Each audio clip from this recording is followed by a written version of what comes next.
Olá, vai começar agora uma edição extra do Sabatina Roma News, a Sabatina Roma News segundo turno, dessa vez no formato um pouquinho diferente, porque eu vou sabatinar sozinha o candidato Everaldo Eguchi, do Patriota, à Prefeitura de Belém.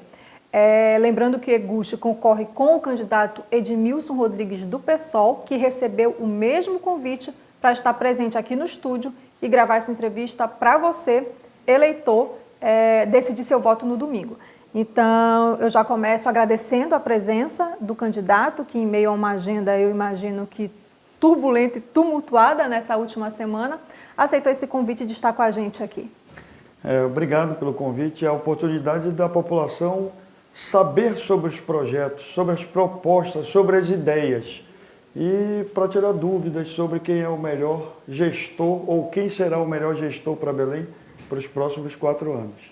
E aí eu já começo fazendo uma pergunta que tem muito a ver com o momento que a gente começa a viver a partir de agora, que é o que aconteceu no domingo em Belém, né? Então, no domingo nós tivemos uma forte chuva em Belém, segundo o IMET já é o início do inverno amazônico e mais uma vez vários pontos da cidade registraram alagamentos em vários bairros, alguns mais críticos do que outros. E a gente sabe que muitas vezes essa questão ela é mais crítica próximo a canais, né? onde tem os canais que cortam a cidade e acabam se culpando os canais por esses alagamentos. Então eu queria que o senhor já começasse falando sobre isso. Qual é o seu projeto para os canais e como é que isso vai melhorar ou resolver essa questão de alagamento em Belém a partir de janeiro do ano que vem? É um problema crônico, não é de hoje. Todos sabem quando, onde e como vai acontecer. Mas, infelizmente, ninguém toma uma medida definitiva. Sempre a medida é paliativa. Nossa proposta, nosso plano de governo, constam várias medidas que têm que ser feitas concomitantes. Então, primeiro, drenagem dos canais. Hoje, todos os canais estão assoreados, ou com lixo ou com caroço de açaí. Então você percebe que o fio d'água, normalmente em alguns canais, é de 20%, 30%. É tudo lixo que está lá embaixo. Primeira providência, dragar os canais.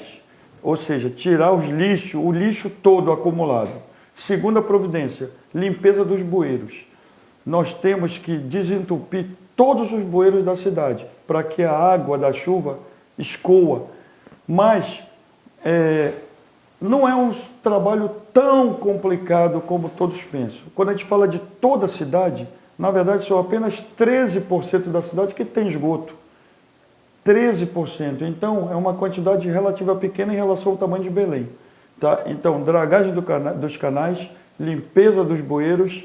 Terceiro, colocar as comportas para funcionar. Belém tem 5 comportas nas 5 principais bacias. Nenhuma funciona.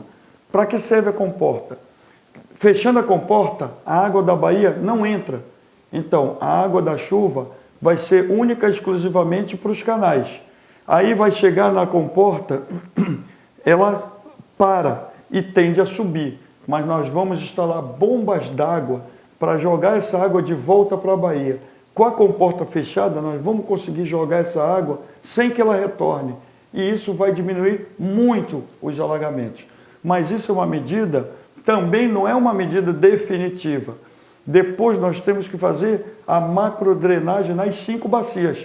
Só em uma bacia que está sendo feita. E não é a maior é a bacia do Una. E nem começou essa obra. Mas esse é um projeto a longo prazo. Nós temos que ter medidas de curto prazo, porque a chuva não espera e a população não quer saber de passar mais 4 anos no alagamento. Então nós temos essa medida imediata para iniciar a partir de 1º de janeiro. Essa questão da macrodrenagem, eu lembro que nas entrevistas de primeiro turno a gente trouxe muito esse assunto à tona, porque ele não é um assunto novo em Belém. Você ouve a falar disso há pelo menos 20, 30 anos. Quer dizer, já tiveram várias administrações nesse período e essa sempre foi uma pauta, mas que aparentemente não avança. Então, a pergunta que eu lhe faço, Belém dispõe de recurso, porque a gente sabe que são obras caras, Belém dispõe de recurso para executar essas obras de macrodrenagem? Todo o recurso não, mas tem condições de ter uma parcela dos recursos. Como é a macrodrenagem da bacia do Tucunduba? Não é recurso exclusivamente municipal, é recurso do BID. Ou seja, se eu não me engano, 50% do BID, 50% do município. Então, não precisa ter todo o recurso, precisa ter a contrapartida, que é 50%. Mas essa contrapartida, que seria do município, ela está disponível no governo federal, que foi aprovado há 2 meses atrás, mais ou menos, o marco regulatório do saneamento básico, onde ele impõe medidas com prazo e disponibiliza os recursos. Estão lá para os bons projetos. E isso nós vamos correr atrás. Nós vamos atrás desses recursos com os bons projetos para trazer esses recursos, tanto do governo federal como do BID. E aí resolvemos definitivamente esses problemas. É bom que o senhor falou do BID, tem uma relação com um pouco da pergunta que eu vou lhe fazer agora, porque essas contratações de crédito, como são chamadas, normalmente elas dependem de projetos aprovados. Sim. No caso do governo do estado pela LEPA, no caso da prefeitura pela Câmara Municipal. O seu partido, Patriotas, elegeu 2 vereadores apenas para a Câmara, para a legislatura que começa a partir do ano que vem. Como é que o senhor pretende construir, caso seja eleito, essa sua base de governo dentro da Câmara e para aprovar projetos importantes como esse de financiamento de obras como a macrodrenagem? A Câmara ela teve uma renovação de em torno de 55%. Ou seja, a população, mais uma vez nas urnas, demonstra que não aceita mais a velha política.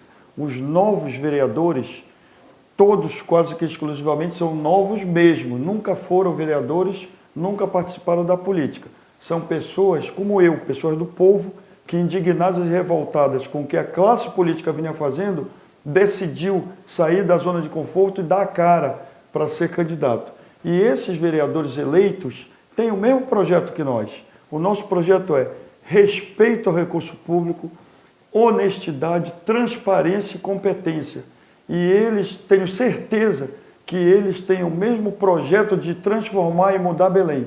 Então nós vamos chamar todos os vereadores, não só os novos, mas os vereadores que foram reeleitos, para sentarem numa mesa de negociações e nós vamos propor esses projetos para a melhoria da cidade, para a melhoria de vida de toda a cidade de Belém, da qualidade de vida da população. Tenho certeza que nenhum vai ficar contra um projeto de grande porte e de grande importância para a nossa cidade. Aproveitando que nós estamos falando de obras, eu queria que o senhor explicasse para a gente um ponto aqui do seu programa de governo, que na parte de mobilidade urbana, quando o senhor fala na construção, que novamente são obras caras, né? A construção de elevadores e anéis viários em Belém. Como seriam, né, essas obras? Que áreas elas iriam ser construídas e como é que elas podem solucionar esse problema, tanto de mobilidade quanto de acessibilidade. Exatamente, aqui na capital. Na verdade, não são obras tão caras.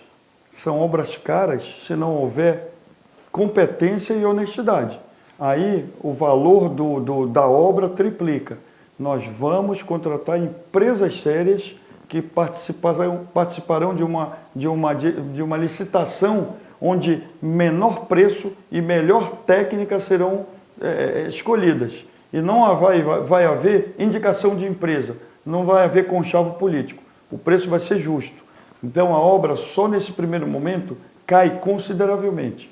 Nós já conversamos com engenheiros que são especialistas na construção de elevado. E eu estou falando isso porque eu conversei com eles e eles falaram, um elevado ou um viaduto não é caro.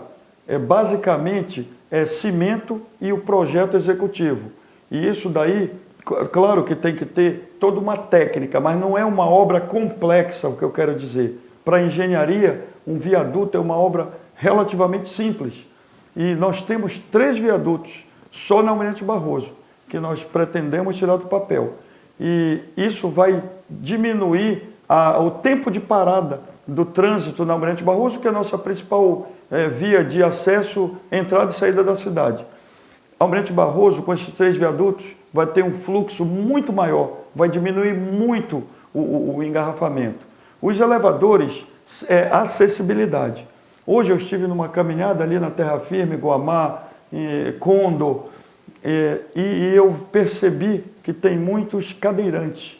E eu percebi a dificuldade que é um cadeirante se conseguir sair de casa em Belém e conseguir se locomover pela cidade. Quase impossível se não tiver alguém que ajude. Nós temos esse projeto de acessibilidade para as calçadas, que também não é uma obra cara. O problema é que para se fazer uma calçada em Belém, não se consegue, porque muitas vezes precisam de 3, 4 secretarias envolvidas.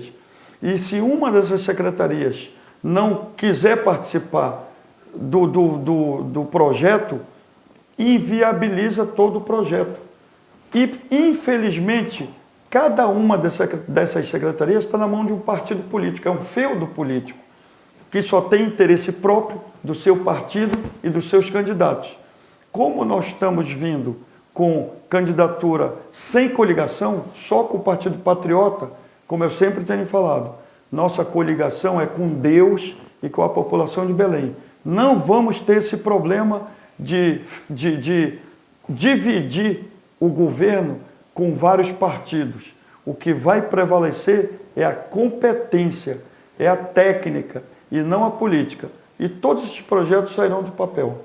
O senhor falou aí na questão dos partidos e até o momento um ou outro partido se manifestou com relação a apoio, mas a gente não vê, ainda não percebeu a participação dos candidatos a prefeito no primeiro turno, nesse segundo turno, declarando apoio, enfim.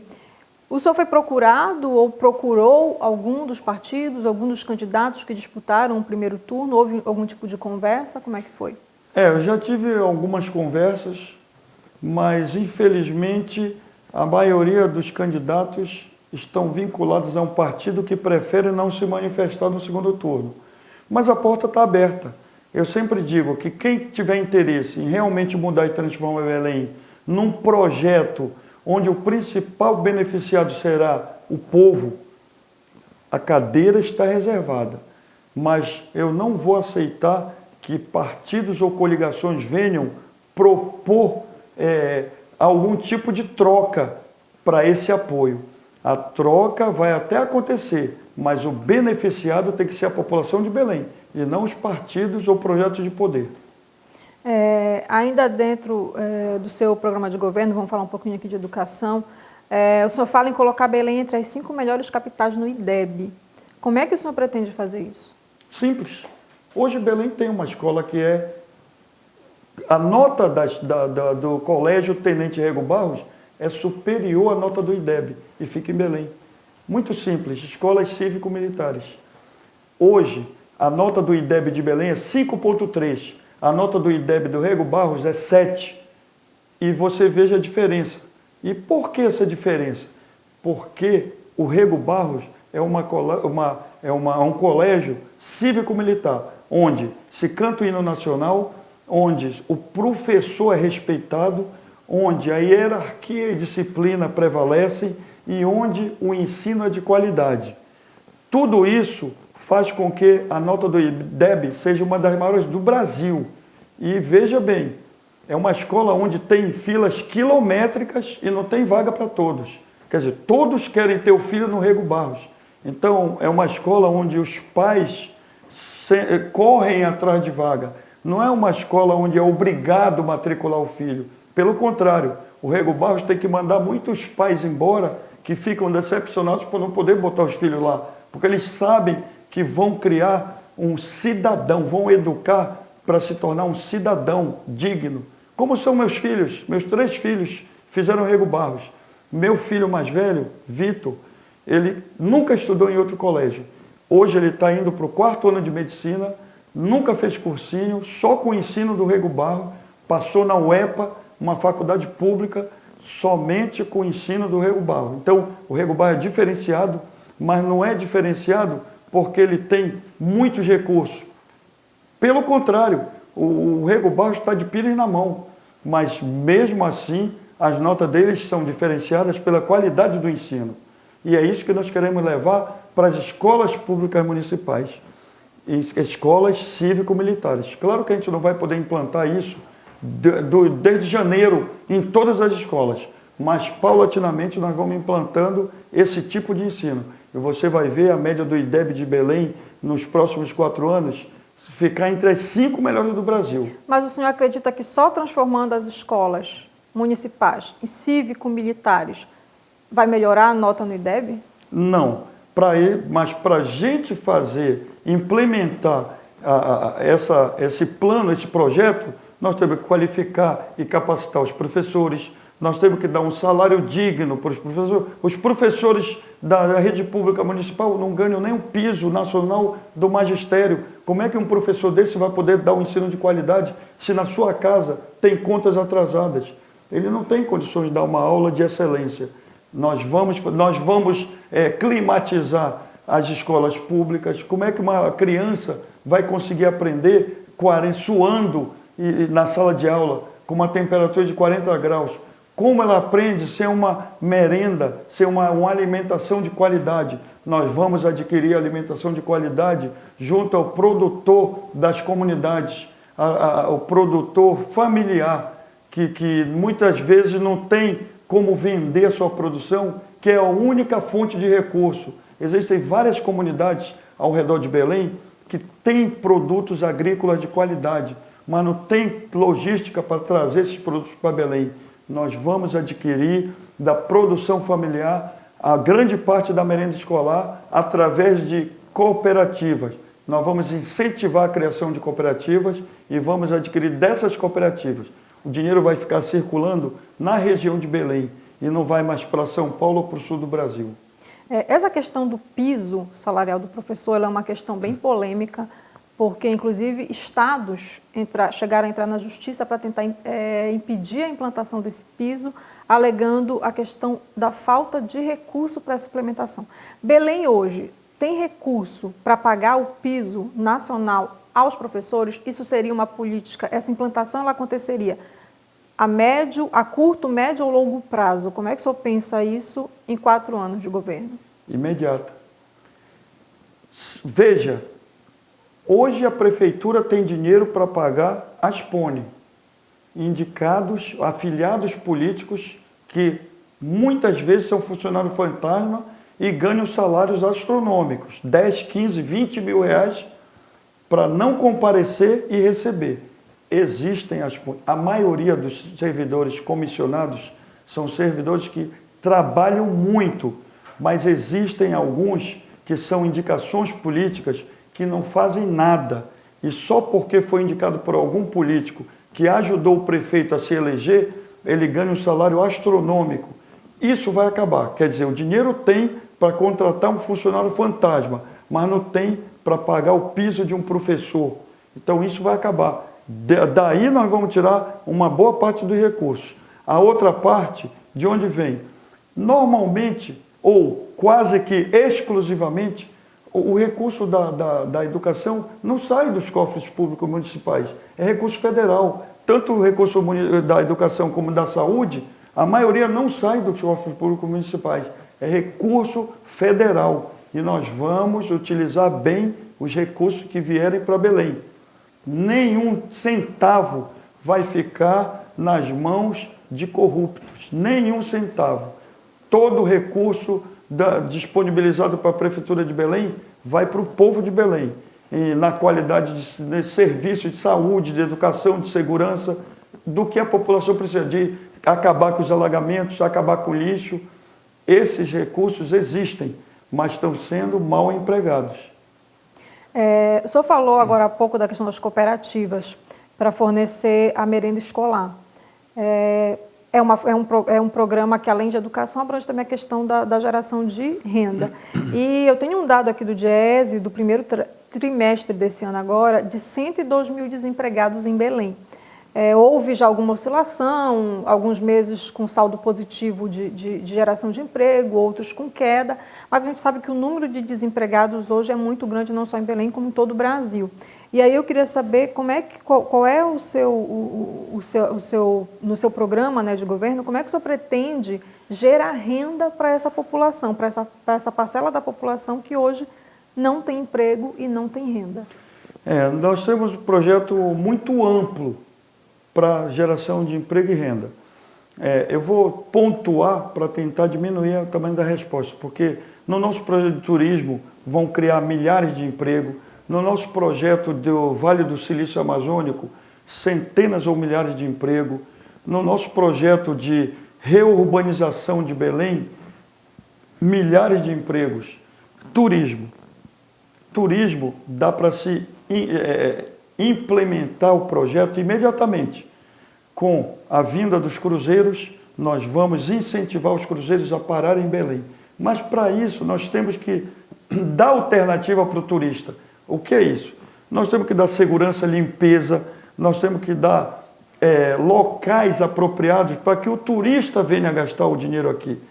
Veja, em torno de 60 a 70 cruzeiros entram na Amazônia. Todos param em Alter do Chão. Belém recebe 3, 4, 5. Por que isso? Porque todos não podem parar em Belém. E isso seria um aumento de renda absurdo, imediato. Porque o turista, tem um estudo que fala que cada turista de cruzeiro gasta em média $100 por dia no local onde ele fica. Então é um aumento de renda imediato, aumento de emprego, formal e informal. Segundo, reurbanização de Belém. Belém está travada. O plano diretor de Belém travou Belém para as construtoras. O plano diretor vai ser revisto ano que vem. Nós vamos destravar, desburocratizar para que as obras retornem para Belém. Construção civil, todos sabem, é a maior geradora de empregos do Brasil. E ela hoje está travada em Belém. Mas isso vai ser resolvido. Terceiro, nós vamos criar um programa de incentivo para crédito para pequenas e microempresas. Esse créditos pequenos de R$1.000, R$5.000, para aqueles que trabalham na informalidade, que foram muito afetados com a pandemia e que hoje não têm condições de voltar ao mercado de trabalho por falta de financiamento, porque no banco eles não conseguem. A prefeitura vai disponibilizar recursos para que esse pequeno ou microempresário inicie novamente seu negócio. O senhor fala aqui também no seu programa, programa Trabalhar Transforma. O que seria esse programa? Trabalhar Transforma também entra na geração de renda e emprego. Nós vamos firmar convênio com o Sistema S. Senai, Senasc, Senat, enfim, todo o Sistema S. Hoje, como funciona o Sistema S? Ele disponibiliza determinadas vagas para capacitar e qualificar jovens, desempregados, todo aquele que tem interesse em ter uma profissão. Nós vamos assinar esse convênio com o Sistema S, mas a população da periferia não vai precisar vir até o centro para participar desse curso. Nós vamos levar os cursos às periferias. Nós vamos firmar convênio com os centros comunitários, até mesmo com algumas igrejas que ficam ociosas, porque os cultos só são à noite. E eles já vieram nos procurar dizendo, nós queremos participar do projeto, nós temos estrutura para isso e está disponível. Então nós vamos firmar convênio com igrejas, com centros comunitários, para levar os cursos de qualificação e capacitação para toda a periferia. E isso daí vai criar profissionais onde trabalhar transforma. Tá, o senhor falou em destravar o plano diretor, né? E principalmente esse incentivo à questão da construção civil. Quando o senhor fala isso, o senhor está falando de flexibilizar algumas normas, o que seria? Desburocratizar. Hoje a burocracia atrapalha a atividade empresarial em geral. Veja só, existe um grande atacadista que está ali eu acho que é no bairro do Jurunas, que por causa de 1 metro de diferença, a obra está paralisada. E não se resolve o problema, por causa de 1 metro. Quer dizer, 500 empregos mais ou menos seriam criados ali diretamente e milhares de empregos indiretamente por causa de 1 metro onde a burocracia vale mais do que a dignidade de milhares de cidadãos. É isso que nós falamos. Vamos acabar com esse tipo de burocracia. Se houver algum problema desse tipo, iremos trabalhar para resolver imediatamente esse problema. Não vai paralisar nenhuma obra. Você, cidadão que precisa de emprego, vai ter seu emprego, que a prefeitura não vai atrapalhar. Tá. Vamos falar um pouquinho de saúde. O senhor fala em equipar e ampliar o número de UPAs de Belém. O senhor pretende construir novas UPAs? Quantas seriam construídas em 4 anos? UPA não se constrói da noite para o dia. Nós temos que ter anos de construção. Uma UPA, ela tem uma característica própria. É um modelo já pronto no Ministério da Saúde. Não é uma criação da prefeitura. Então, uma UPA tem que ter 4 UTIs e tem que ter uma série de equipamentos para se tornar uma UPA. A doença não espera. A população não vai passar anos esperando para adoecer, para a UPA ficar pronta. Vamos construir UPAs sim. Quantidades, só o tempo dirá. Depende da necessidade da nossa população, principalmente da periferia. Qual é a medida, então, que seria mais urgente para tratar da população que adoece hoje? Nós vamos firmar convênio com a rede privada de hospitais, que estão com vários leitos e vários ociosos. Eles já vieram conosco dizendo, você tem em mãos centenas de leitos e equipamentos, tomógrafos, equipamento para fazer raio-x, enfim, todos os equipamentos ociosos na rede privada. Nós vamos firmar convênio, por quê? Esse convênio, aí vem a pergunta, mas tem recurso? Não é recurso da prefeitura. Os convênios são firmados com a prefeitura, mas é o SUS que paga. A prefeitura apenas gerencia esses convênios. Então, mas esses convênios não já existem? Não existem. Existiam, mas por problemas entre a prefeitura e os hospitais, a grande maioria dos convênios foram encerrados. E isso eu digo porque os donos dos hospitais já nos procuraram e já nos falaram que eles têm interesse em retornar aos convênios. E a gente vai firmar tão logo seja possível, a partir de janeiro de 2021, se Deus assim desejar. Mas eu queria que o senhor detalhasse melhor o que seria, então, essa ampliação das UPAs, porque, como o senhor mesmo falou, a gente sabe que muitas unidades são inauguradas, o prédio está pronto, ela é inaugurada, mas ela não funciona como deveria funcionar uma UPA. E aí o senhor fala em equipar e ampliar. Então, eu queria que o senhor detalhasse melhor para a população. Mas é o que eu acabei de explicar. Nós vamos construir UPAs, nós vamos equipar e vamos capacitar o pessoal. Mas isso não é da noite para o dia. E eu venho falando, a população não espera para adoecer enquanto a UPA é construída. Quanto a equipar todo esse recurso é proveniente do Ministério da Saúde.